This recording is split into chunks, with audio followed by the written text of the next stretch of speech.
Welcome everyone and welcome to All In, All United. Remember the comment late? I got bars to these. Run Ryan.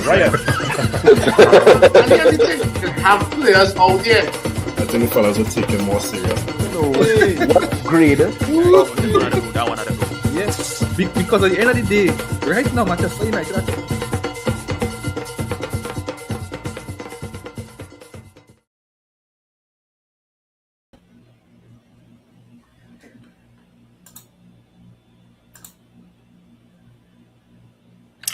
Welcome everyone and welcome to All In, All United. All I realize are riding solo so far. Right? But we here nonetheless. Whenever the fellas join, they go jump in. Arun, blessed night to you, man. Earlier, who would have thought that by mid-January Manchester United wouldn't be in the Carabao Cup? We wouldn't be in the FA Cup. We wouldn't be in Europe. And we'll be sitting 7th place in the Premier League. Who would have thought, guys, that by January, after all that we had to endure last year, and we say we got bite the bullet last year, so that next year we wouldn't find ourselves in the same situation. And here we are, having to stomach everything that's happening, from a managerial change to now having to appoint a caretaker, then an interim, and the football not appealing, the owners, based on all the reports that we hear in, the owners and all looking clueless. They're trying to figure this thing out on the go. It's like Manchester United, there's the new OJT club where people come in here to figure things out on the bounce. And as the fan base here, we had to sit down and we had to stomach all of this. I've been honest with you, I didn't go into this game, expecting much. Right? So the disappointment wasn't so heavy, with the loss. And the unfortunate thing is that's where we at. You would always go into games hopeful, optimistic, but deep down you know that where the team is at is more hope than expectation. And that is the unfortunate thing. That is the unfortunate thing. I genuinely don't know where this team going from here. Right? And if I honestly tell you, it's a little scary. Right? Because we'd want to think that these people who, built Ineos, they have the know-hows to run a successful business. And I know there's a difference between business and football. I get that. But they would have appointed football people to manage the football aspects. And yet still we're here. All right? And guys, that is the concerning part for me. King Ivor, big up yourself, man. Thanks for joining as well. Right? So guys, that is where we at. That is where I stand. It's concerning, that we a year in, well, I think this is 2 years since Ineos here. Correct me if I'm wrong, I think this is the 2nd year since Ineos takeover. And I'm thinking that we were supposed to be well advanced in this whole, getting us back to the top. So I don't know. So we're here, guys. Top man on the inside. Good night. Thanks for joining. And saying keep the faith. Yeah, we here. We here. Win, lose or draw, and we've been here. The fellas fighting it through as well. Unfortunately, some of them mightn't be able to make it today, but I here nonetheless. So keep the comments coming as well. So here, an interesting stat, right? This is the first time since 1915, right, that we will have a 40-game season, right? And I think from what I was saying is that I think, and that's because there was a world war happening. I don't know if that's World War I or World War II. I'll help with history, but that's how bad things are right now. Right? The last time we didn't have no Europe, no cup competitions, were back in 1915, fellas. Darren on the inside, thanks for joining, buddy. Saying it keep getting worse. I don't know what it is we have to do again. But until I sit down here and I lost for words, right? Hey, Kida, man. Good night, man. Thanks for joining me. Saying he agree. You know, no progress over the last year. It's best we keep Welbeck. Bye. And Welbeck looking so proper. Welbeck. And watch me, against Man United, Welbeck always showing up. You know, King Ivar saying here, perfect world scenario. Van der Sar as CEO, Luis Campos as director of football, and Luis Enrique as manager. And that is in a perfect world, eh? You're right, because under Ineos, I don't know, you don't know where we will get. You know? So I just want to touch on the game a little bit, right? And we were calling for now, guys, let me put this out there, right? The performances now, you know, back 3, back 4, the revisionism for the Amorim people, the people who were in favor of Amorim still being here, I hear you, but I don't think these results supporting any argument to keep Amorim. That's just my opinion, right? I think Amorim over 14 months did not show the kind of improvement that, you know, we would have hoped the team would have showed after so long. You wanted one game a week. You want one game a week to have more training time on the pitch, right? You got 200 plus million investment into the attack. You know, we got the 2 best performing attackers in the league. You know, we get up and coming striker. I think we were well equipped to perform a lot better. And the manager showed that, you know, the job was too much for him, right? Results, performances, everything. It just wasn't enough. And what I continually said was the comment that he would have made after what game it was, that would have, you know, been the straw that broke the camel's back. And that is why he ultimately, you know, got the sack. But for me, I will stand on it. These bad results does not change my opinion that Amorim should have rightfully been sacked. You know, let me just get some more comments. Phil, welcome, buddy. All right. King Hunter 868 on the inside. Thanks for joining. He's saying, nah, just scrap it. We'll take 5 years off and start in 2031. I understand the frustration. I feel it, buddy. Right? Darian saying here 40 games, bro, it's crazy. And that just shows how it's bad to worse. Cunha is really disappointing at this point. Yeah, and I want to get into Cunha. You know? Phil, what we saying, buddy? We talking about, you know, where Man United is at as a football club. I even want to stretch and say as an organization, because from what we hearing, you know, all the news are coming out with the hierarchy and what's going on, and then the performances on the field, it's just not encouraging. You know, I had quoted a statistic earlier, and this is the first time since 1950, Phil, where we only going to play 40 games for this season.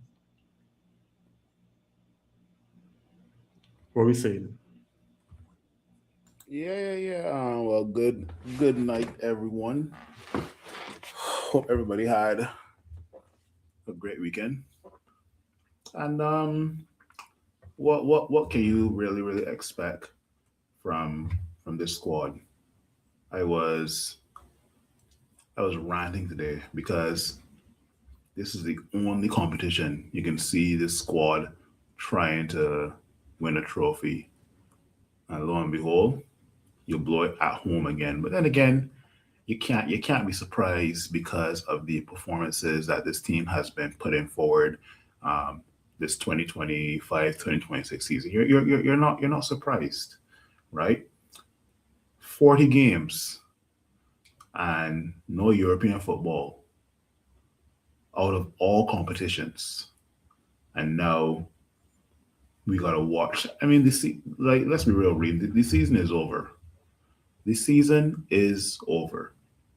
If you're gonna tell me that a bunch of internationals can't play well together under and for like this club, this franchise, this brand called Manchester United is a total mess, right? Um, and it's funny. Some of us, well, most of the fan base were celebrating the exits of Cameroon and Ivory Coast in the AFCON because we'll be getting Ahmad and Mbeumo back. Nope. Well, not nope as in terms of like, yeah, I'm glad to have them back. But at the end of the day, like, this still gonna come back to this mess, and we ain't gonna do no better. Cunha has been disappointing. He has been disappointing. I can't think of a match where I can't think of 3 or 4 matches this season where Cunha was consistent in all 3 or 4 matches. I can't, right? And at the end of the day, this is what we got to wake up to on a weekend, right? But like I mentioned, the season is over. And I can be honest with you guys, whether you're on YouTube or whether you're on Facebook, I don't see Ole Gunnar Solskjaer making any type of changes for this team. I just don't. Ole Gunnar Solskjaer is just another yes man. I don't see any purple patch, whatever. I don't. So a lot of people talking about Luis Enrique. No, Luis Enrique does not want. Well, if Luis Enrique comes here, first of all, from a surface level, I would say obviously good luck to him. But deep down, if I was Luis Enrique, I would not come here. I would not. Because at the end of the day, we all know that the problems and the state of this club just does not lie at the players and the coaching staff and the manager. We know that, right? But as I mentioned, this club is a mess. These players are criminals, and it shouldn't take a manager getting fired to expose this team. It shouldn't, right? And you kind of got to go back to when Sir Alex Ferguson was at the helm. This just goes to show you that he did such a brilliant job. And I don't know why people think that he is not the best manager the world has ever seen. He did such a fantastic, phenomenal job. I dare Pep Guardiola and Arteta to come and fix this job at Manchester United. I dare you. Your reputation as a manager will sink slowly but surely. Anyway, I guess we'll have more to talk about on the podcast tonight. But the energy is not there for me tonight. Yeah, you're right. I wasted all of my energy shouting at this team this afternoon, and it's just not there because I came to the realization that the season is over. Once Danny Welbeck scored, I turned off my stream. And that's not to say I'm not a Manchester United fan, but I'm a realist, right? I turned off my stream. I went and had some lunch with some friends from the gym, and people messaging me, "Oh, Benjamin Sesko scored," but only you, Reem, was the person that you said it indirectly that Shea Lacey is a hothead, and lo and behold, I saw it was a red card, right? I went on X and I saw that Diego Dallo made some comments, boy. Boy, he is such a criminal, boy.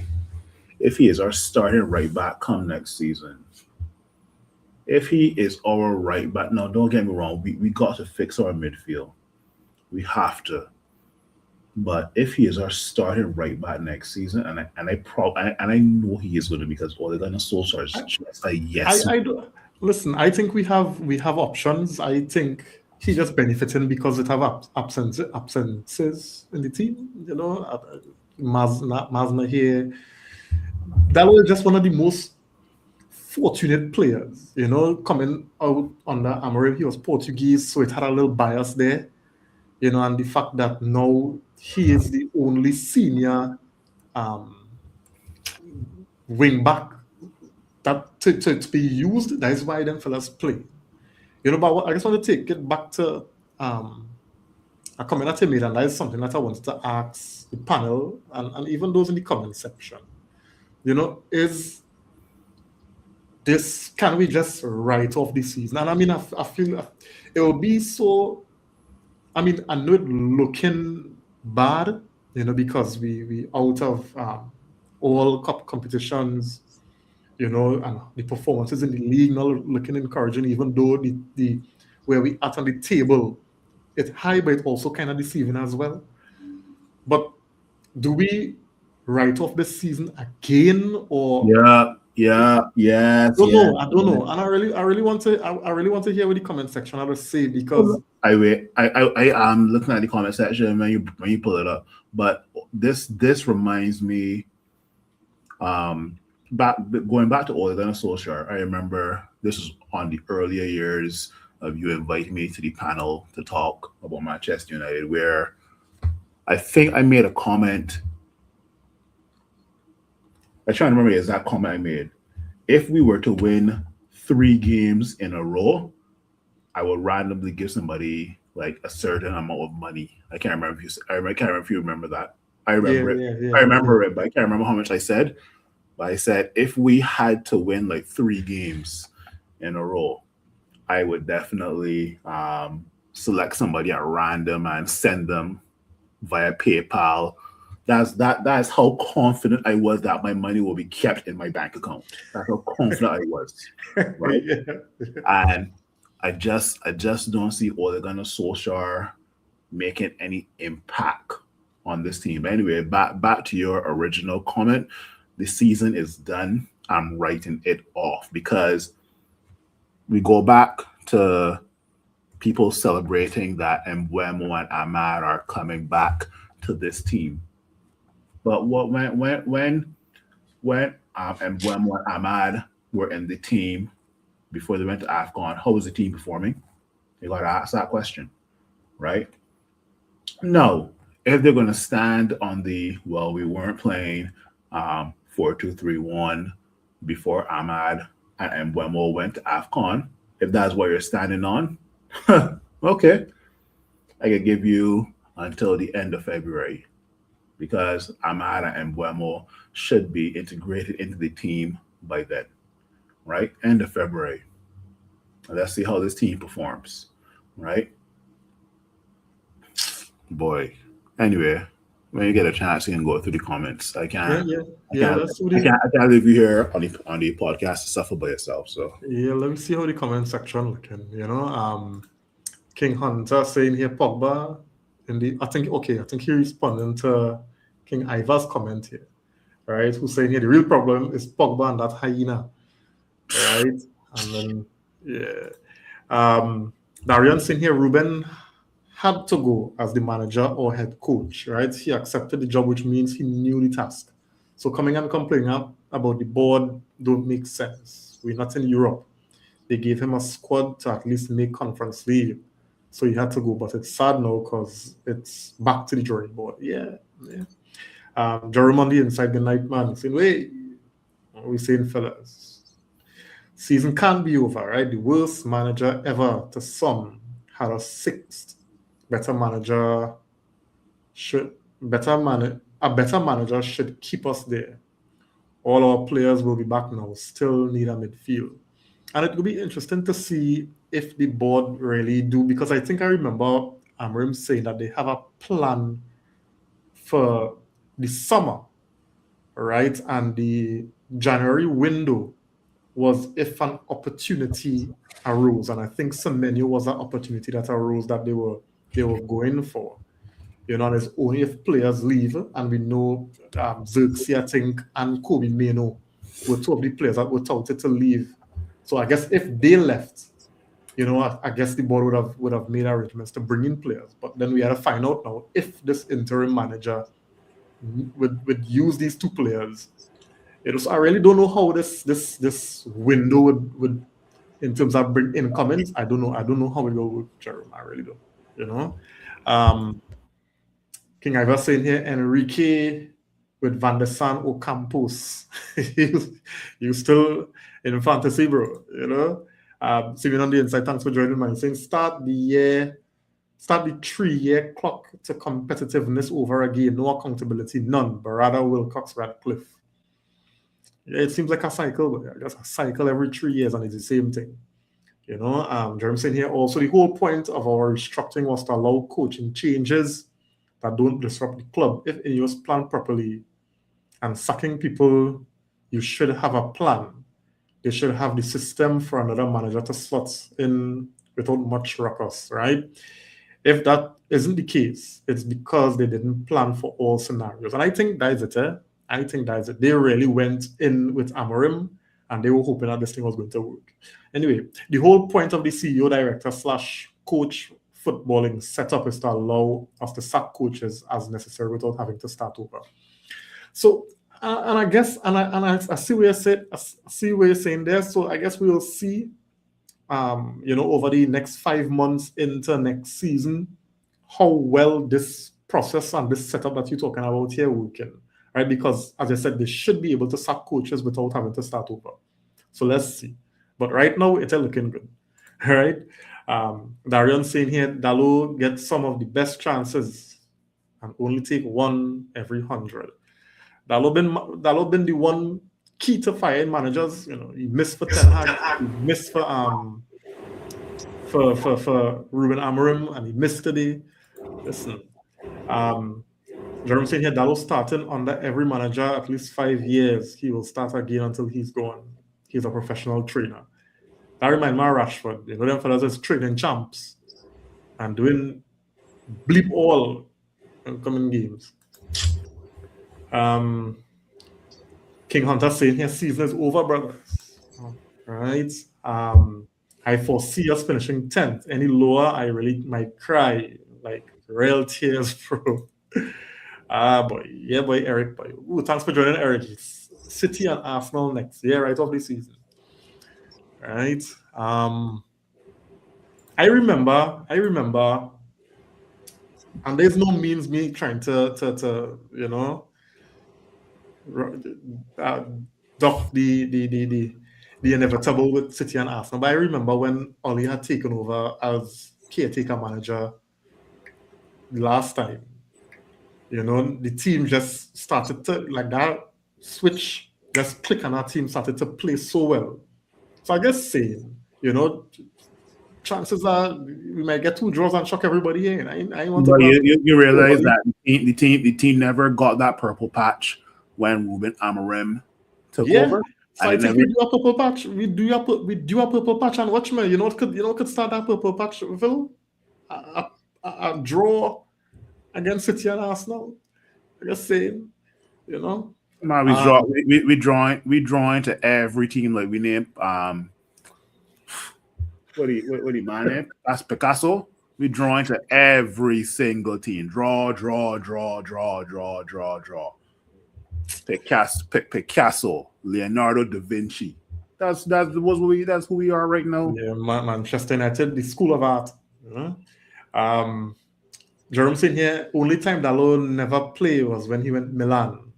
And then we take him back and play him every week until them sort out players we can't make more than our bench. We are salt. Right? Darian saying here, we can't write off the season because we're only halfway through. Thing is, that's what we do last season, bro. I mean, if we secure top 6, it will be good. we need some kind of European football. You know, if we go 2 years without European football, it will affect the club badly, I think. Yeah, I definitely agree with that. You know, financially, it will affect the club. So I know the goal is to try to at least make European football. So let me see.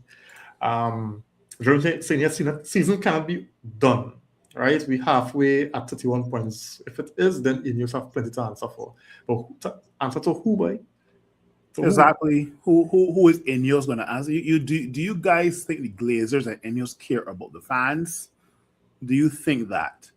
And to everybody in the comments who said the season is not over, now is your time to convince me that the season is not over. Please bring some sort of logical explanation as to why the season is not over. What are we playing for going forward after today's date? Well, we're playing for Europe, right? And it's more hope than expectation, Phil. You know, it's more hope than expectation because the performances are to say that we could finish in a European place. Because as we kind of discussed last point, even though we're sitting in 6th or 7th, we 4 points off 14th. You know, so that's an all deceiving.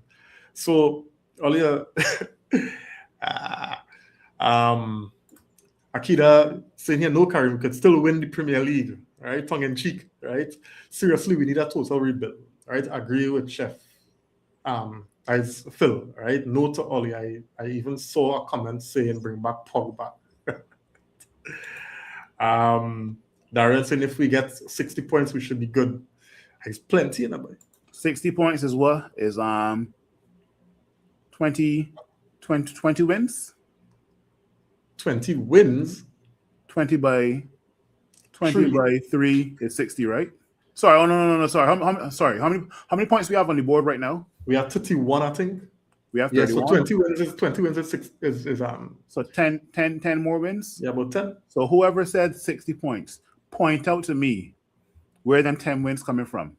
Tell me the exact teams where them wins coming from. I don't want you to tell me the goal scorers. I don't care who the starting line is. Tell me where the next 10 wins. Well, let me put it like this, right, Phil? It don't want to be that straightforward as we had to win 10. Let me just say other teams drop points and we just maintain, 7th place or but if other teams dropping points and we dropping points, we'll go land. Well, we just like in the same situation over and over again. Yeah, we go stay in 6th or 7th. We might get it win here and there, Jerome saying here the last time the players were happy to get away from Jose. So all it was a breath of fresh air. This is different. The team, we are still playing for Amorim. Just not a good enough at the back. Problem was between Amorim and the board. Right? King Hunter saying here we're playing two. Okay, I'm out there quickly. Yeah, we're playing to draw 4. We're playing Uno. Draw 2, draw 4. I missed that one, right? Last season was different simply because we were changing to a battery system. This year we're reverting to something players do them live. We should. And I mean, I don't know. I really think with the return of Mbumo and Ahmed, I think we're gonna see some improvement. I really do. Because I just realized Cunha cannot carry the team, right? Because Cunha trying to be too much of a hero, and that causing a problem. And I as we hear, I just want to go back to a point in the game when we concede that second goal, right? Cunha pick up the ball, and Cunha had about 2 options to play off the ball. Yeah. Right, he had Dorgu, he had Zirkzee, I think he had Sesko, and then I think he had somebody, Shea Lacey. And Cunha decided to go all the way by himself and lost that ball. And I know it had plenty opportunities to probably stop Brighton from scoring that goal. But what I watch is how Brighton break our entire shape was breached so easily. I think Martinez was pushing high, so he was out of position. Dalot stand up and watch this man, not Dalot, Dorgu stand up and watch this man control the ball and back off. These men controlling the ball on the chest of midfield ring. I don't understand how we don't close down players faster. We just stand up and watch men control the ball and turn and then try to. I don't know. I don't know how we just mark. But anyway, the point is, Cunha, ball carrying, decision making, right? And this hero complex that he have right now is killing us, right? Men making runs, men making movements, men calling for the ball, and Cunha trying to take it on for himself, and the man doing a lot of nonsense, right? And it killing me. And I telling you, if Cunha had made a better decision in that particular play, I don't think we'd have been too down. Fight on that, right? Simeon saying here, don't worry, Ole at the wheel, right? Jerome saying here, we back to our back four. Men should be comfortable. Everything was blamed on Amram and his system. Now we go on, men free up. If not, then the team was never good enough. So time will tell. So let's see. Right? Saying here, Cunha played too much exactly hero ball, greedy like prime Rashford. I think he worse than prime that Rashford, that version of Rashford. I think he is worse. Right? Someone needs to slap sense into him during the next training. And it's almost as though people afraid to tell Cunha anything because he keep doing the same thing over and over and over and over. So that tells me that nobody talking to Cunha. That giving me shades of Garnacho. All right. King Hunter saying here, Ineos currently owns or controls 4 different sporting franchises, 3 football clubs, and a sailing club, and part owner of F1 Mercedes. None of them are the top of their respective tables. Oh, that's scary, bro. That is scary. All right, so we just added to the key. All right, Kristen, welcome, buddy. So I want to talk about Mainoo's performance. I want to know your thoughts on Kobe Mainoo's performance. Now a lot has been said about Kobe. Kobe was on his way out, right? I think if Amarim was still here, Kobe would have been leaving this window. All right, we saw the whole player injured. We saw that, and it happened before, where the player on the way out, they're injured until they leave. But if the manager leave, all of a sudden, miracle, Jesus passed through and healed men. So we knew that Kobe was on his way out, but Kobe, miraculously recovered and was able to feature last game and start today. What did you all make of Kobe Mainoo's performance? Fortuna Phil? Somebody got some noise in the background there. All right, perfect. It was cool and composed. It was on. That's it. It was on. It was. I was glad to see Kobe back in midfield. Right now, being next to Ugarte, I mean, I don't know if that's the right partner to pair him with, but it is what it is, right?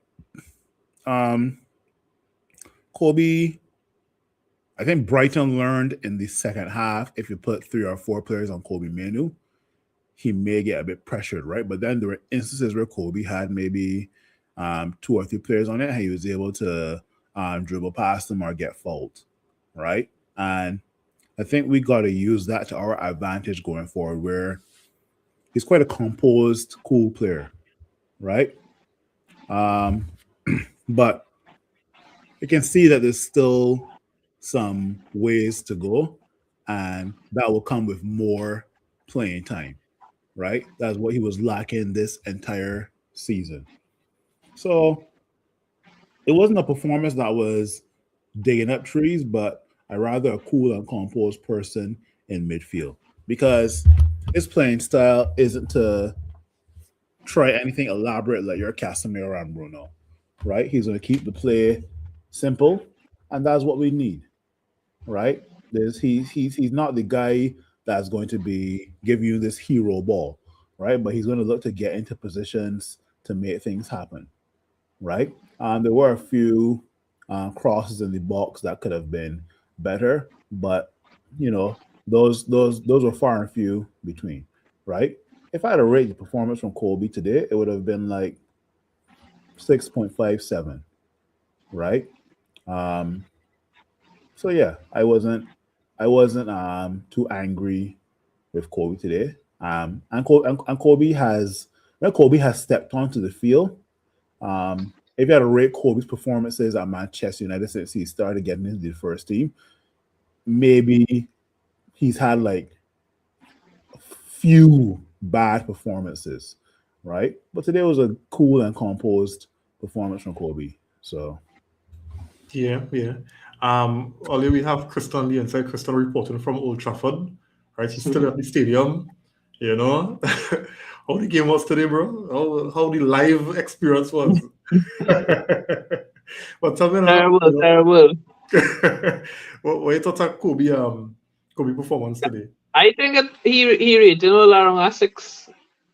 I mean, it wasn't extravagant, but he did the basics good. But he also, I find his positioning or probably his fitness, when he goes up a lot and then he doesn't come back, and it tends to leave the midfield a bit open because Brighton was playing through us real easy. But like going forward, he was good. But then again, too, we need midfielders with who could pick out a pass and thing, and him and Ugarte wasn't really doing that. Because when you look at the passes that penetrate, it was when Martinez hit a long ball forward, and Martinez passing range is good. Or it had a time to in the beginning, it's Cunha who dropped deep and he pinged a ball for Dalu.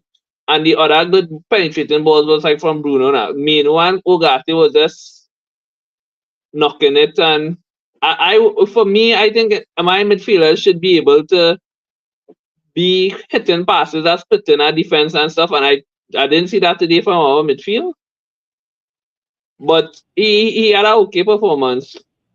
Yeah, I think for a player who, his last start was against Grimsby, and he was short of any kind of, minutes, match sharpness would have been, off. I think he did well. I think a 6.5 is I think is a fair rating. My opinion might be unpopular, but I thought, without doing anything spectacular, I thought the way how Kobe and Ugarte played in the midfield, I thought they were neat. They were very tidy. We tried keeping the ball ticking. We tried moving it around. I saw some of the, the kind of tree line passes that, sometimes we always complain about going side to side. I thought that, Mino would have been moving into spaces and getting the ball through the lines. He was progressing the ball very nicely. I think he was taking the ball under pressure pretty good. I think it's just our problem, and it's something that affects the entire team, you see, being decisive in that final third. I think if we were a lot more on top of our game in the final third, it will make the simplicity in midfield look so well. But because, we don't do anything properly up top, we just depend on those diagonals regularly. And then them thing, Christian, has become so predictable. You understand? And then they go start to double team the wide players. And look, I mean, we play short with Mount today, probably because we asked Mount to do, but we didn't have the width on the right hand side. If I could put it like that, But I again, let me just say it again. If we were a lot more decisive with passing, movement, one touch, through balls, and actual, good goal scoring chances in the final third, I think the simplicity of, just dictating the tempo, moving around the ball, knocking through the lines, like what we saw Kobe and Ugarte doing today, I think it'll be real good. That's just my thing. But right? I think one of the problem too with us is we don't press a lot team. Like sometimes the two Bruno go press, Sesko go press, Mount might press, Mino go press, and then somebody else press, and a one ball, everybody that's a one ball, and it's literally one ball taken, and then that's turning, and them on the attack. Is Yeah. be like we have cones on the field. Yeah, boy. And everybody doing that in a way. Yeah, Every no, single that's what I'm team. saying. So I don't understand. I literally one pass in the midfield, and we just be on the defense. Yeah, yeah. Let me just get some comments here to before we continue. Right. So Lucky Singh on the inside. Thanks for joining, man. He's saying Ineos Blazers out. Right. Sack Jason Wilcox. Right. Club don't learn, do they? Right. And you're also saying here, right, fans, when will fans join us, to protest pressure Ineos Blazers to buy Premier League players? All right. Dion on the inside, thanks for joining, Dion. Good night to you. All I have to say is Stoops, all right? This club has no vision, no clue. I feel sorry for the players. You're feeling sorry for multi-billionaires, but I get your point, right? Jerome saying here, Mino is exactly what Amarim said. A good player, but still young, still inexperienced, and not the complete package. He lacks pace and long-range passing, so his influence is always going to be limited. He may be great, a great player in time, but we need better right now. We need to stop looking for saviors from the youth. All right. But what I'll say in response to this, Jerome, when you look at the impact that Kobe was having during Ten Hag's tenure, right? You were seeing where the trajectory was. And not that you're putting the pressure on the youth to be the savior, but you're looking at how you could, continue to develop him so that he could hit that trajectory now, and I thought with what Amarim was asking for his central midfielders, and my thing about it was Amarim profiling players was kind of off. Because 1 minute he sees as a false 9, then he sees as a 10, then he has a 8, then he has a 6, right? So my point is, what you're asking from the player, does it help the player in terms of the player skill set? Does it help the system? All these different kind of things, And I really think that how he wants his sixes or the two in midfield to play, I don't think his interpretation of it was perhaps the best given the players that he has. And I don't know. I really don't know. But I think the kind of player Kobe is, you had to play to his strengths. You can't play him in a position where he would not then say, well, he needs to improve in this area. It's like playing Euro in goal and saying, if he can't go, he can't be in the team because he can't go keep good. And this time that is not his strengths, Lucky saying here, no surprise, sack idiot. All right. All right. Lucky, all right. No problem. Vinny Marshall on the inside, thanks for joining. Saying pressure in the camp.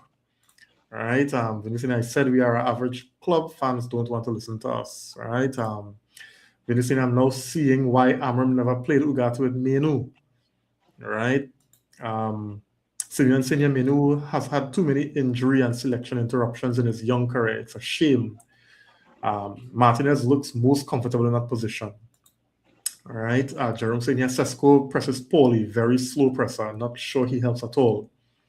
Bruno was complaining about his press a few times, and this is correct.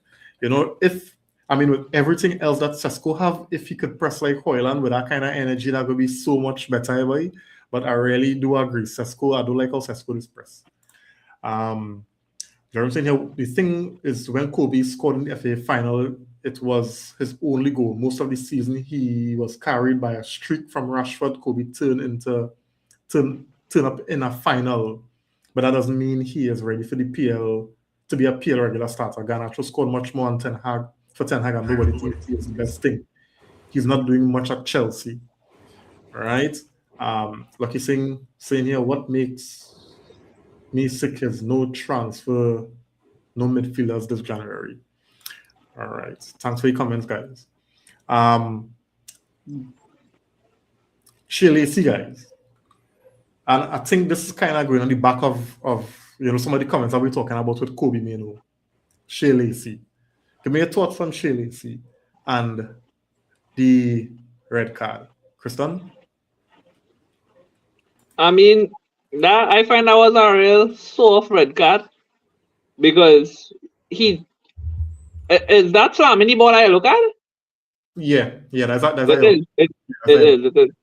Okay. Well, he not supposed to do that then. But I find the first tackle too.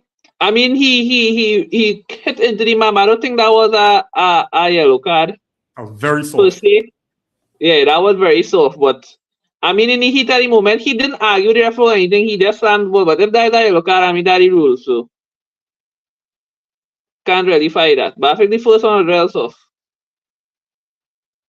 Yeah, and his overall performance when he came on, what kind of impact you thought he had? No, he wasn't bad. He was holding it with he was going. He put in some good crosses. But I mean, we didn't really get to see him for much. I mean, in the game before he came on, he had the two shots. It was two good shots. He had a lot more time. But this game, he didn't really have much to judge him from. Yeah. Phil? As I mentioned, I turned off my stream after Welbeck scored. I couldn't care less.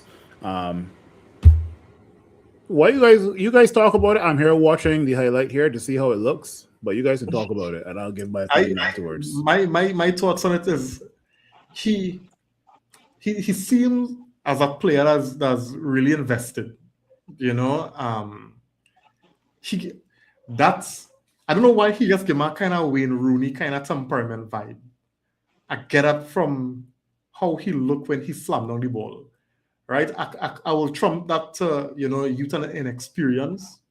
You know, he played on the big stage. He really invested in the team. You know, he really came on. He played this youth man coming on and playing with no fear, you know, and that's what we want. But for some reason, when they get older, they just start to play within themselves when, you know, but Lacey played with no fear, you know, and it was unfortunate that he reacted the way he did. You know, sometimes you really feel like the referee should be a little, let me warn him. You see referees warn players in the past, oh God, but I mean, it's Manchester United, so, you know, we don't get away with them thing, right? And I guess he will learn that as time passes. We don't get away with them kind of thing. Other teams, referees go wave off them thing. I see last game, Kyle Walker mashed Dorgu. If that was the other way around, Dorgu was missing. Why I don't understand with that yellow, right? He wasn't facing the ref or anything. He thought he picked up the ball far through, thinking it was his one, and the referee pointed and he just slammed it. But like, I don't think it was like he was thinking the ref or anything. That is a yellow card. That is a yellow card, right? That is a yellow card. You know, if it's one thing experienced players know, I will go back to 2005, right? In Trinidad and Tobago World Cup campaign, and I remember York. We were playing in some game, and we get a bad call, and York pick up the ball, and York slam the ball down, but York catch it back.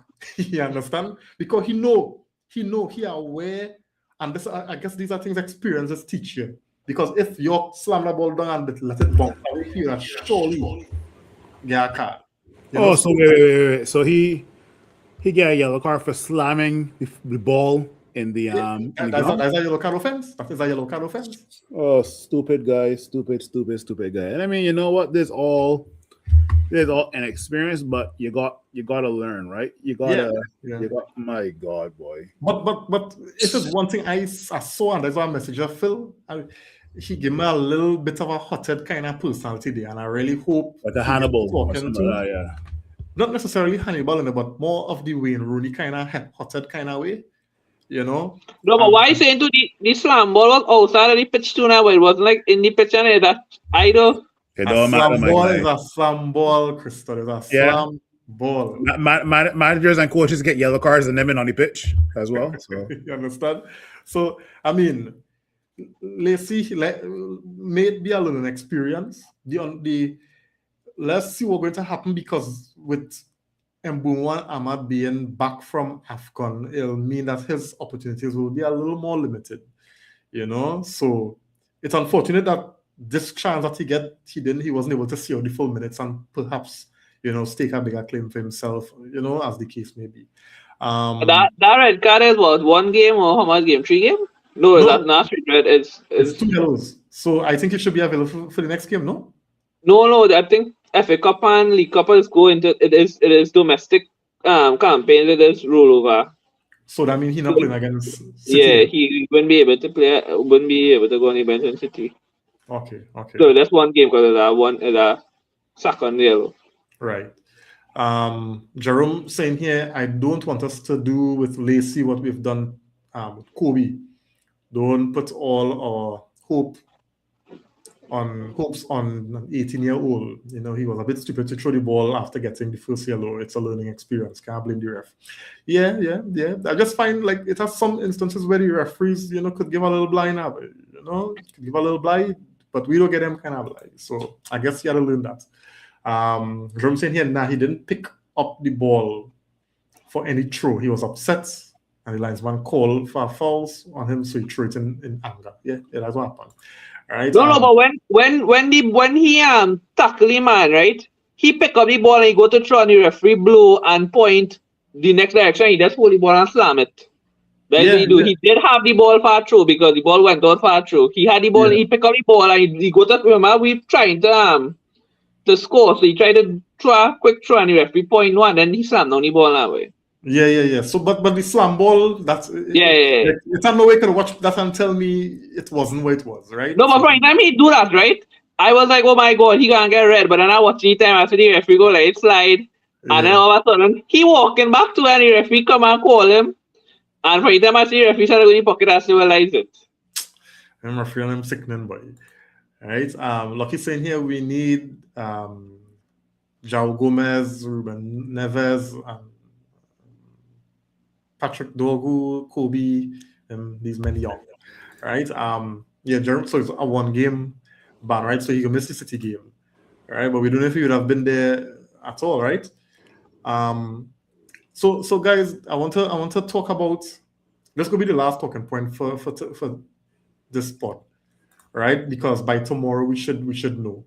So the 2 names in the hat for the interim until the end of the season is Carrick and Ole, right? And I think they say based on how the team performed, Fletcher might be there or thereabouts.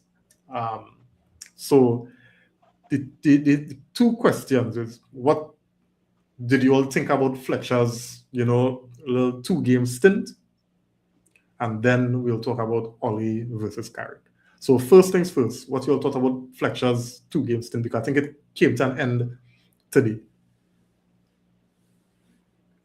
It was better than, well, despite the results, you can see that Darren Fletcher, when it came to chasing a win, he brought on the right substitutions, right? Versus Amorim, who was looking to be chasing a win, and you're looking to bring on defenders and what's not, right? But he did bring on a defender, eh?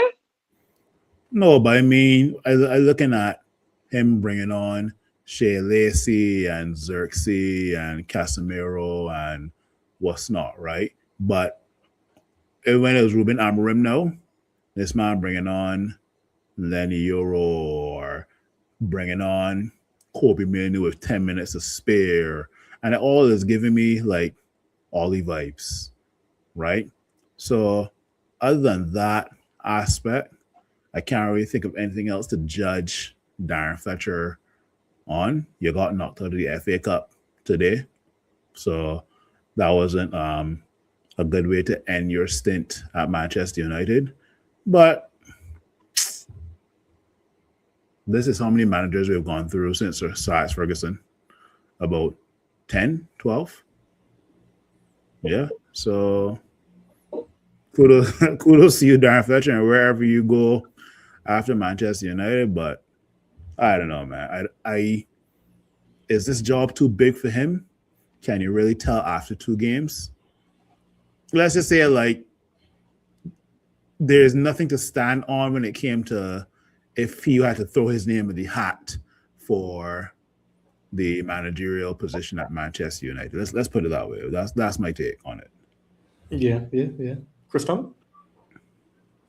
I mean, 2 games I can't really judge somebody. But I mean, this is the first big job, and we complain about Amarim. He Dogu play good on the left wing that day, and then he put him into the left back. He basically do the same thing. He moved Dogu from playing in attacking position the last game to put him in a defensive. He rotate the squad. But I mean, you can't really judge him on 2 games. But I go say this again and again. This is what as Phil said, this is what we 12 manager. And we was blaming formation. We blaming the coach. But at the end of the day, Dalo playing since Mourinho. He's still here. Shaw playing since Mourinho here. So the players are the same, and we keep Van Gaal by Shaw. No, but I say he was playing from since Mourinho. Maybe going back to Van Gaal. But these players still here now, boy. It's like you're basically bringing men and you're telling them to do the impossible. Like, these fellas still here, and you still expect some kind of like insanity. You're just changing. You're bringing a coach nearly every season to get these players better. They're not going to get better, right? And it's the same thing over and over and over. Because look, Fletcher, he didn't play 3 at the back, but he still had to go with Dalo, and the result is the same. It's not like it get any better or anything like that now, but so one thing I had like about Amarim is he stopped the leaks in the team, he stopped the player power, Garnacho thing, he get rid of Garnacho, Rashford, he get rid of Rashford one time. And stuff like that now, we need a manager with stuff like that. Ten Hag had come, he do something with Cristiano, but then he gave Rashford a big contract, bigger than where Salah and Mane and them was getting, and these fellas was winning Premier League Golden Boots, the Premier League and he gave Rashford a big contract. After scoring, he wasn't even top scorer or anything like that.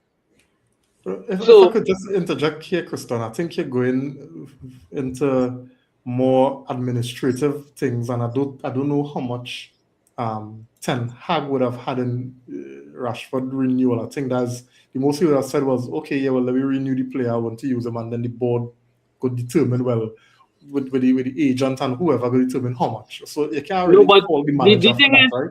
No, but the thing is, Rashford still had plenty years on the contract. You didn't have to renew it, stuff like that now, boy. But I say, like, Amarim didn't stand for that kind of thing now, boy. If he was making it the player power, he was thinking that now, man. I feel that was what we needed. A player, if that player is thinking you need to get rid of, like, how Garnacho thing up and Garnacho go on one time, stuff like that now, boy.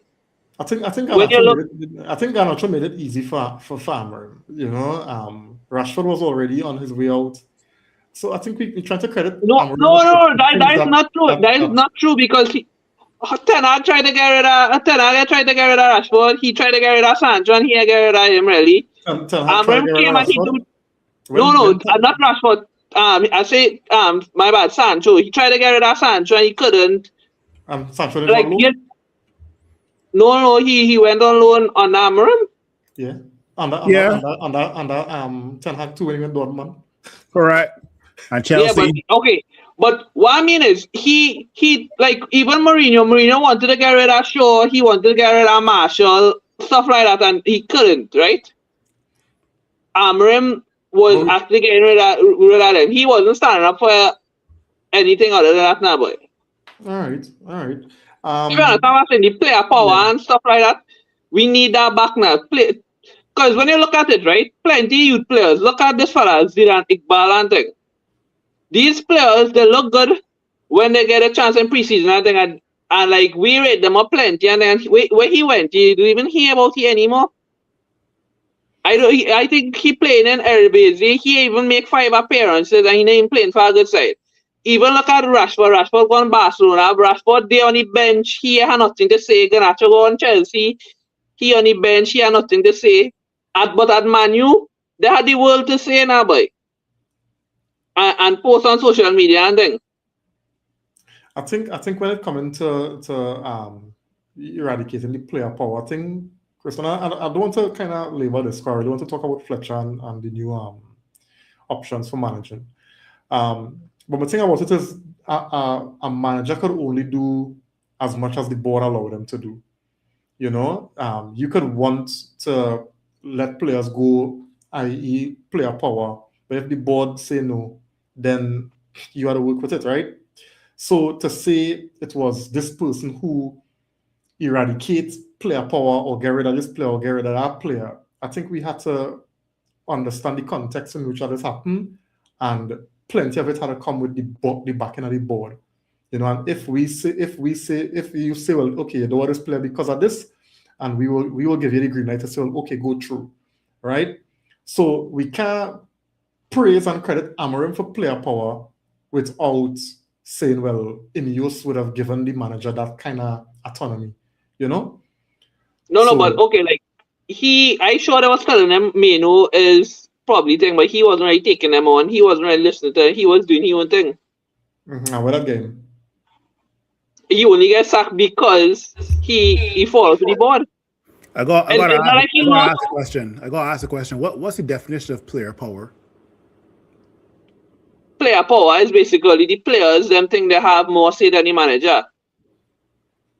As in, look, when Mourinho gets sacked, he lost the dressing room. When Ole gets sacked, he lost the dressing room. When Tena gets sacked, he lost the dressing room. Amorim didn't lost the dressing room. Everybody was together on Amorim. It's because of his outburst, that is how he gets sacked. Is a totally different thing from the other managers getting sacked now. But my point is, Christian, is that as a result of the manager or the owners? Well, the owner. Okay. What the owners going to do now? They're going to hire somebody who they could. Okay, let me just put it this way. We only was in 3 competitions, right? We out of the FA Cup now. We out of the Carabao Cup. We have Arsenal and Man City to play back to back. We can literally go to 14th position if we lost them games, right? And other teams win. We season literally finish, right? And it's the board it's hanging in the balance. It's hanging in the balance. But at the end of the day, the board not going to get nothing, and them going to be like, they sack the manager and they're going to hire somebody. Like they shift the blame from them now, boy. If you understand, like, if they keep Amorim will get the blame. But where them switching out and saying they're going to get no blame, they're going to look as the one. If Amorim didn't get fired, he would have get the blame, and they would have be getting the blame too because they keep him on. But with they sack him, the blame going to shift from them now, boy. Let me put it like this, right, Christian? I think I'm not disagreeing in principle with, blame shifting and that kind of thing. But if, with all things being said and all things being equal, if Amorim, his Manchester United team was performing and getting results, they couldn't sack him, right? They couldn't sack him. You know what I'm saying? Because no, but understand what I'm saying. It would have been they would have had to shoulder a different kind of blame, right? But they could sack Amorim. The point I'm making is, Christian, whether Amorim had spoken and said what he had said, which makes it look even worse on him because he's not performing as a manager, as a head coach. But the point I'm making is, if Amorim, right, was winning and the team was performing and he said the same thing that he said, I don't think he would have lost his job, right? So because if he had lost his job, then Ineos would have to deal with, we winning, we getting results, the team playing a particular way, we have identity, and they're going to fire the manager. What going to tell you? And that's the point I'm making. So Amorim didn't make it easy for himself, not performing, and then want to talk big with chess, right? But at the end of the day, the club objective was European football, and we're still in the European football qualification. Because we talk about that, right? There's two lost, two bad results, and we in 14th. Come on, man. Right, but okay, yeah, it's they sack the manager, they give somebody else a job. He playing a different formation, and you could say playing attacking and all kind of thing. What was the result? The result is not. But that was not permanent manager. That was a caretaker. It's a different arrangement. You know, you can't compare the two. One was a permanent manager, 14 months tenure. One is 2 games, right? And this one is just holding on. So come at the end of the season and let's judge what the caretaker, right. So interim manager gonna do. That is my point. That is my point exactly. Right. So this season already in shambles, right? And you would bring a caretaker manager now who not there with the squad how long? And it's going to get worse? So the thing is, right? The thing is, if something is going bad, we don't keep it because we just want to see out our season, right? So what we're waiting to get relegated and then say, well, okay, we should have. No, it's bad enough, right? And with the bad thing, the manager, the head coach talking as though he's the manager, saying all kind of nonsense. Let me cut this thing and get rid of he, and let me just try to move on. And I don't have a problem with that.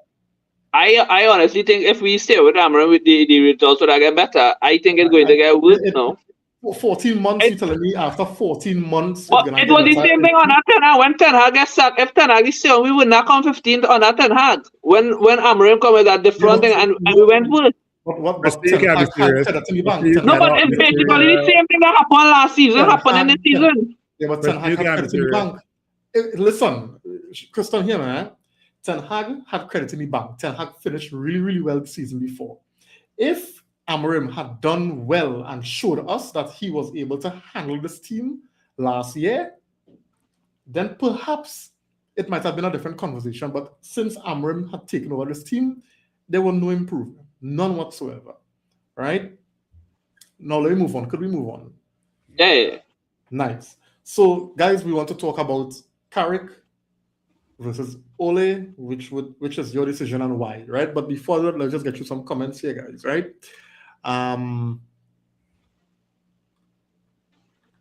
Where am I? Right. So man like Cave on the inside, thanks for joining, man. It's been a while. He's been logged in late, but here. Yeah, man.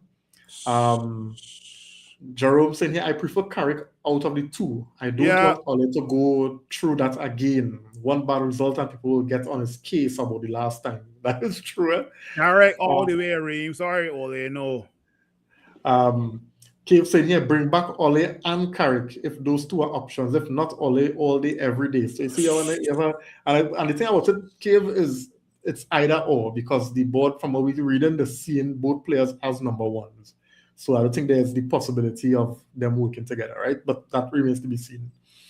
Lucky saying here, no big personalities, no big personality players, and no mentality with these guys, right? Cave saying here, boy, they're already on his case, and he don't even have the job yet. Correct. Right? Yeah, too small sample size to judge Fletcher. Same with Carrick, Rude, and Ryan Giggs. All right. Ray Ramlal on the inside. Thanks for joining, man. Good night to you. Any manager comes in, it's going to be difficult. We're firing a coach to bring back a coach we already fired. Nothing against Ole, but what's going to change? All right. Jerome saying here, Middlesbrough fans weren't too impressed with Carrick in the end and wanted him sacked. I hope he has learned from that. All right. Lucky going through again. He said any manager wants. Yeah. All right. Jordan the inside. Thanks for joining. He's saying Ole like a broken record. All right. Arsenal, Liverpool, Chelsea don't do what Manchester United do. They sell rejects, right? Thanks for joining, Jerome, man. Next time. Blessings, buddy. All right. Cave here saying it's a temporary post. You're overthinking this temporary post. We're not winning no silverware this season. Could have told you all that before today.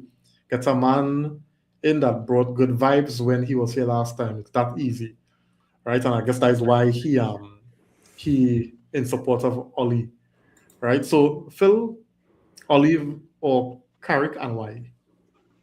Good vibes are overrated. I want to bring in a manager, and obviously, this could or could not be Carrick, but I have literally no faith in Ole when it comes to this set of players. This current Manchester United squad has bigger egos than when Ole Gunnar Solskjaer was managing, right? The egos that were at in 2018 was who? Pogba, Bruno. Nah, Bruno come in 2020 was just Pogba. Pogba and Rashford was no come. Ole was still managing the team? No, but Ole get the job in 2019. But Pogba was the only ego back then, Pogba. Right. So now this man got put up with the likes of let me ask the question. They're bringing in a caretaker manager after Darren Fletcher, or are we looking at somebody in the summer? I think they're looking for somebody in the summer, but let's be real. If these fellas get some results, they're going to give them the job permanently. Well, here's the part where I don't get. A lot of people don't realize that Ole Gunnar Solskjaer was given the full-time job off of the back of bad results. No. Yes, he was. Nah. Yes, he was. Solskjaer played 19 games and he interim and won 14. That is not bad results at all. No. Sorry, let me be more clear. I think we had lost, was it to PSG? Barcelona. We lost to Barcelona. We come back against PSG and knock them out from 2-0. Right. And then it was Barcelona and then some other team after Barcelona. And then all of a sudden you're seeing breaking news. Well, Gunnar Solskjaer has been given a new contract. Right? But I think no, but Phil, he when everybody was like they could leave Ole as interim because when he was interim, he was getting better results than when he signed the contract. As an interim, he was very good. At 19 games, he had 14 wins. Yes, as an interim, Ole Gunnar Solskjaer was better than when he was as a manager. That's what I say. So everybody wants to be like, they should have just leave him as interim. From the time he get a contract, it went to correct, and I totally agree. So Ole Gunnar Solskjaer, let's just say you are hired and you are getting a run of good results. Do not sign the contract. Just let the good vibes keep flowing, which I do not anticipate to be coming back to Manchester United. I don't. Right? You might as well give Carrick the job. I already know what you're going to give it Ole. You might as well give it to somebody who I don't know. Well, in terms of I don't know what they're going to bring. So I might as well give it to that person. Ole Gunnar Solskjaer. The vibes was good with Martial and Jesse Lingard and Rashford and was it Dan James as well too? Yeah. So the vibes was good around those times, but then you signed the full-time contract. We locked you in for 2-3 years, and then the players turn on you. You started to have favorites in the team like playing Maguire, Scott and Fred in the midfield. They were utter shaving cream, and you decided not to play others in the midfield to give others a chance. So I can see this happening over and over and over again. So give it to Michael Carrick. Now, there are people that want Ole Gunnar Solskjaer for good vibes, and he's a Manchester United legend, and they're hoping and praying that he had learned from his mistakes in 2019. They're hoping and praying. So we'll see. We'll definitely see. Am I against Ole coming? I would say yes. I'm against Ole until, I'm trying to find the right words. I am against Ole Gunnar Solskjaer coming back for a second stint at Manchester United, but he can be hired and prove me wrong. That's what I'm going to say. Tristan? I would say none of them because when you look back at Ole, sorry. I don't know if I'll make it clear, but the two for the interim role until the end of the season. Yeah, no, but I would say none because when you look back at Ole time here, right? Ole wasn't the coaching side, it was McKenna. Ole was to just give pick the starting 11 and then he come here now, who going to train the side? He wasn't doing that. So you understand what I'm saying? It not making sense. And Carrick, I don't know how we could judge Carrick. I mean, he wasn't bad at Middlesbrough, but he did end up falling out with the fans and stuff like that. So it really kind of looking bad. I don't know what to say. I kind of conflicted with who I would prefer because, and it's basically Christian. One, it had to be one or the other because I thought it looking like right. No, but they could have bring back McKenna. They could have bring back McKenna. Nah, but I don't think from what we read, I don't think they interview him at all. No, they didn't. They didn't. But he would have been the better option on the boat because, as I say, Ole never coached the side and thing. He was to just pick the team and manage now. Yeah. McKenna was the one who was to do tactics and coach the team and things. So. Right. But just for me, just my thoughts on Fletcher, little short stint. I think it was, given the circumstances, it was kind of encouraging. You know, what he did. I thought he spoke well in press conferences. I don't think anybody could beat back Amorim. You know, he's the politician. You know, he could sweet talk. Could he talk like a poet? You know, but I thought Fletcher represented himself well in the press conferences. I thought some of his decisions, you know, in terms of his team selections, his in-game management, is more in line with, you know, what we want to see from a manager. The 2 games that it's 2 games or 3 games he was in charge of? Two. I think the 2 games that Fletcher was in charge of, I think Fletcher coached a win. But I mean, unfortunately, he lived with a loss and a draw. Burnley game, I think, when we take off and we end up Bruno, I think if he take off Cunha and leave on Bruno for a bit, we'd have went on to win that game.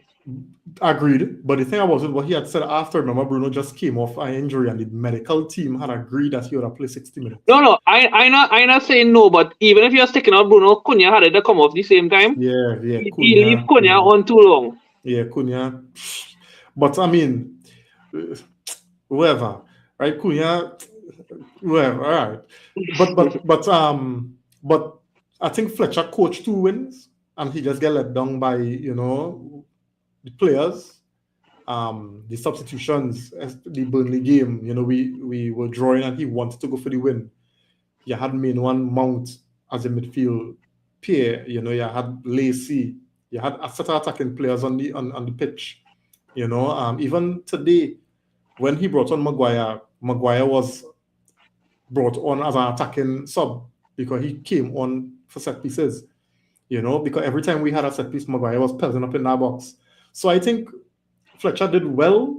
Unfortunately, the statistics, you know, won't really favor him. If you look back at it without seeing the game, you would think, hey, you come in here, 1 draw, 1 loss, what kind of, you know? But I think he did well. And even in terms of managing some of the players, Shaw was really playing minutes, and you know how that boy is. And I think now with our back 4, he can be asked to do a lot more work. So you had to kind of consider his workload as well. So I thought Fletcher did well in terms of managing everything. But let me go back to the under 18s and work and, you know, learn the craft. As it would relate to Ollie versus Carrick, I conflicted because I really think that this team need some, what is called a TLC, you know, and Ollie good at that. Ollie good at bringing back belief. He proved that he could do that. You know, even when he had just gone in at Besiktas, the first couple games, Besiktas was winning. They went on a I can't remember how much games it was, but they went on a fairly long win run. No, but he wasn't bad at Besiktas at all, and he was real good. It's because they get knocked out of Europe, they had to play a playoff, and because they might make Europe, they sack him. Right, that's correct. But I think even in the domestic league, he had started a poor run in the new season. He had a little. No, he was like in the top 2 or something. The reason is because they wanted Champions League. I think as he win the first leg 1-0 and the second leg. Hey, not to break the news here, but Fabrizio Romano is saying Michael Carrick had positive contact with Ineos and Man United management, advancing to become the new interim manager. Man United will announce new coach this week, and Carrick is hopeful to get the job. From Fabrizio Romano. Okay. I just got the notification. And that's a live. I guess send the screenshot to you, or I will take the screenshot and share it. Nah, you probably not post it. Yeah, go ahead. But I was seeing earlier today they were saying that Carrick more and thinkers they interview Carrick way before now. But here is my thing, right? So as I was making a point now, I mean, no, what Phil now really that kind of change everything. But I still want to put my point across, right? I really think the team more than tactics and all right, let me put it like this. Ollie know the Premier League better than Carrick. Ollie know how to set up to get results against some of the bigger teams. Ollie know that. Carrick will start to come in here and probably learn. So I'm just thinking in a short term, probably, Ollie man management skills together with his knowledge of the Premier League. Because he was a manager, he was the head coach of the team. He had to face the media, he had to deal with the players, he had to make big decisions for about 2.5 years. So he knows he knows the in and out. He knows to deal with the media. He knows to deal with the players, and he will you'll get a feeling that he being there, he would have known what he did wrong. So he would know how to do things better. I don't know if you get my point. So that is why I kind of leaning toward Ollie. We need our vibes. This team need vibes, right? This team need that boost. This team needs to know that they're the best. Forget tactics and all that kind of thing. We need freestyle, Ollie at the wheel kind of vibes. That's what I think. It's just to see we out now, boy. Yeah, we need somebody to save the season basically because rather than going for a manager who might come in and he might be tactically a little bit better, but it have more than just tactics to take you through. And I don't know if Carrick have that now on a tactical standpoint, because Christian, you said when Ollie was there, he never really used to do the day-to-day coaching. It was McKenna. It was McKenna and Carrick, right? Yeah.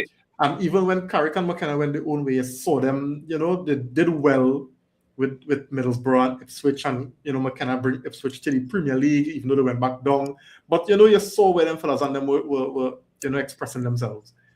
So from a tactical standpoint, from a a footballing brain standpoint, probably Carrick is the better option. But I wonder if that's what the team want now.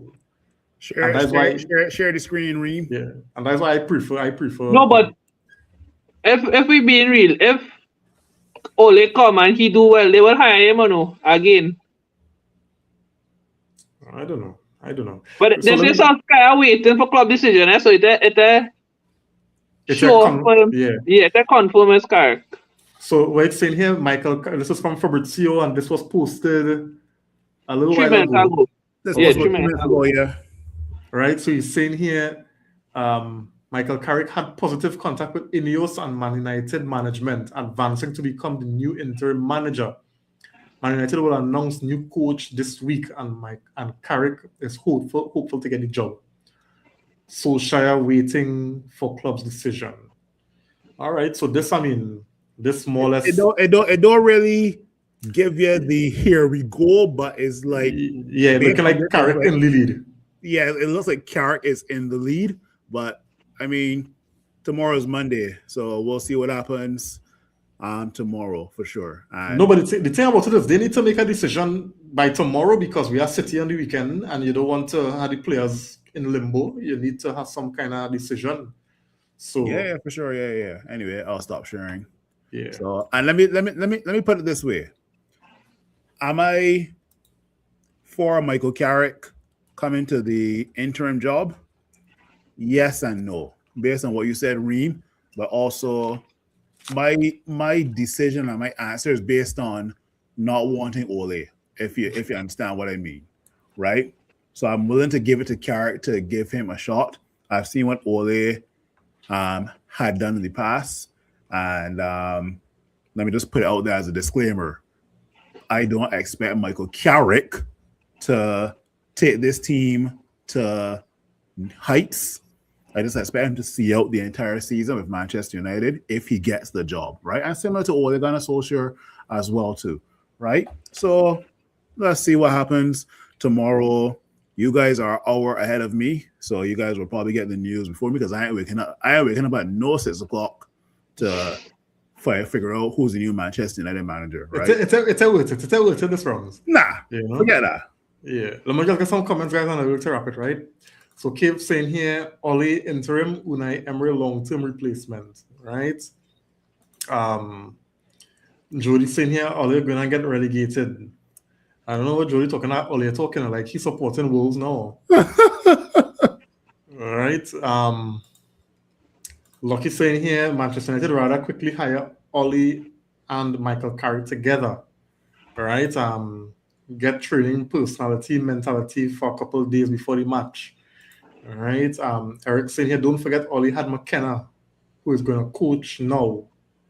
Johnny Evans, we finished. Nah, McKenna's a joke. McKenna was a joke.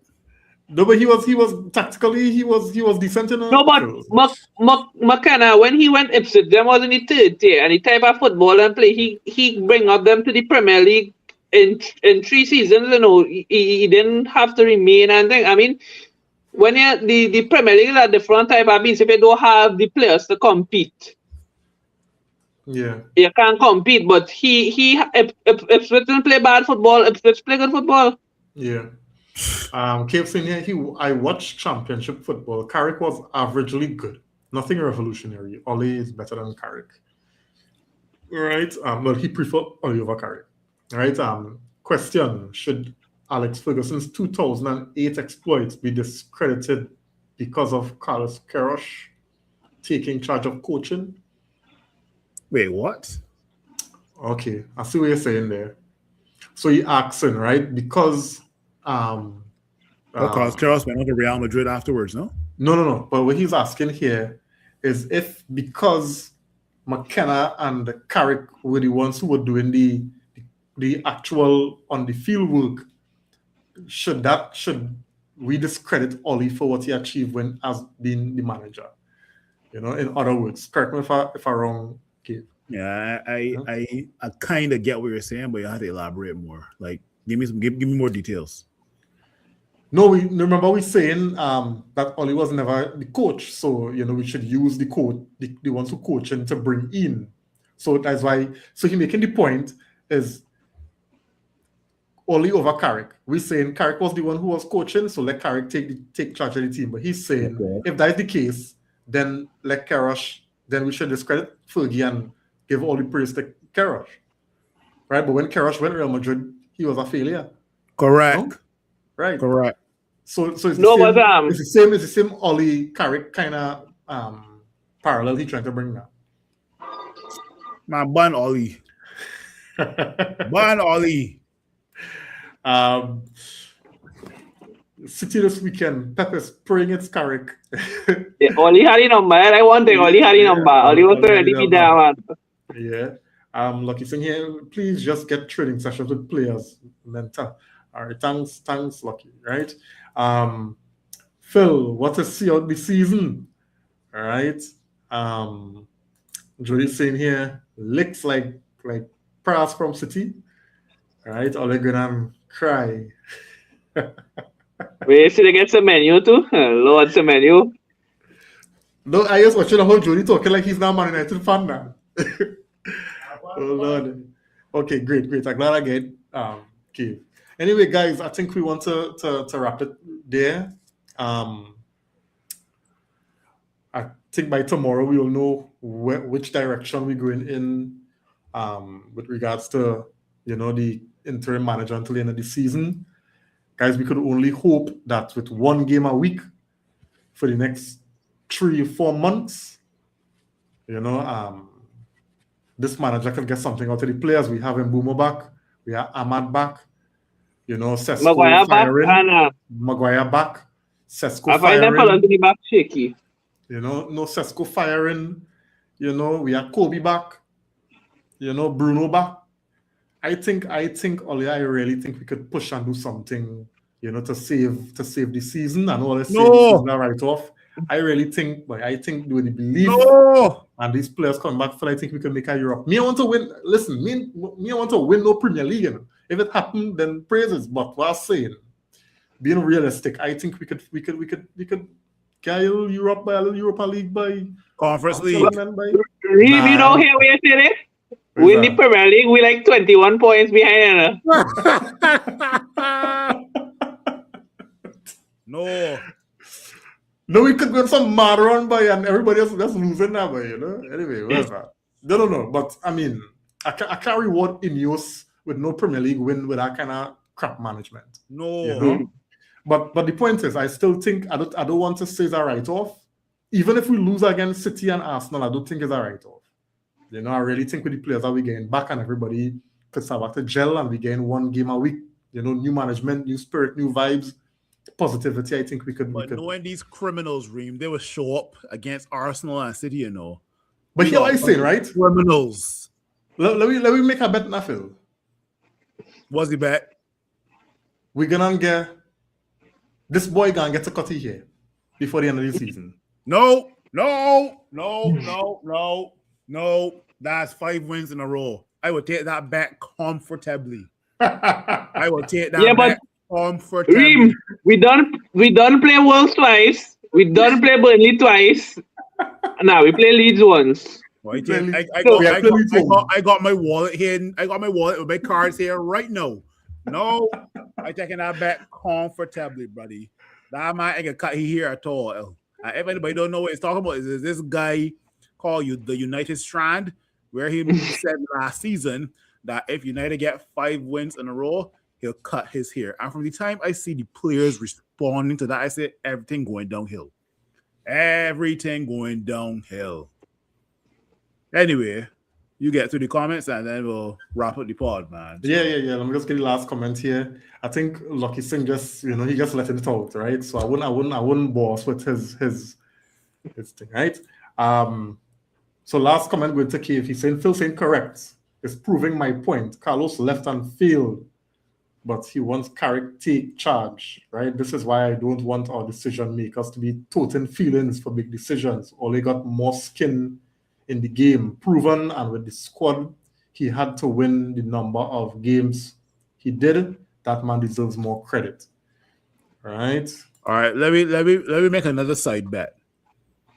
For every game that we do not win, let's just say going forward, Ole Gunnar Solskjaer is chosen as the new manager, right? For every game going forward that we don't get a result, Cave, come on the podcast and back your manager. Come on the podcast and back your manager. I can be here. Come on the podcast or go in the comment section. But anyway, that's just my side bet.